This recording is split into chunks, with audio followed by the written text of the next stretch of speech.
నిజామాబాద్ జిల్లా రూరల్ సిరికొండ మండలంలోని హుస్సేన్ నగర్ గ్రామంలో వడగండ్ల వర్షం కురిసింది. అయితే రైతులు ఆరబెట్టిన వరి ధాన్యం తడిసిపోవడంతో రైతులు తీవ్ర ఆవేదన వ్యక్తం చేస్తున్నారు. ఈ సందర్భంగా రైతు జాఫర్ ఆవేదన వ్యక్తం చేస్తూ 6 గాలం కష్టపడి పండించిన పంట అకాల వర్షంతో వరి ధాన్యం తడిసిపోయింది. ప్రభుత్వం అధికారులు రైతులను ఆదుకోవాలని, తడిసిన ధాన్యాన్ని కొనుగోలు చేయాలని వారు కోరుతున్నారు.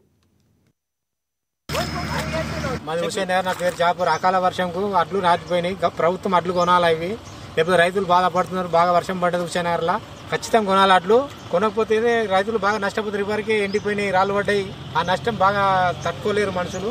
వర్షం బాగా పడ్డది, పచ్చి అయినా కొనాలని కలెక్టర్కి విజ్ఞప్తి చేస్తున్నారు. కలెక్టర్ కానీ సీఎం కానీ హుస్సేన్ నగర్లో అకాల వర్షం పడ్డది, అడ్లు నానిపోయినాయి. ప్రభుత్వం కొనాలా, ఖచ్చితంగా కొనాలా. కొనకపోతే రైతులు బాధపడతారు. రైతులు మర్ర కేసీఆర్ చేసినట్టు అవుతుంది. ఊర్లు పెట్టుకొని సత్తారు. బాగా వర్షం పడ్డది.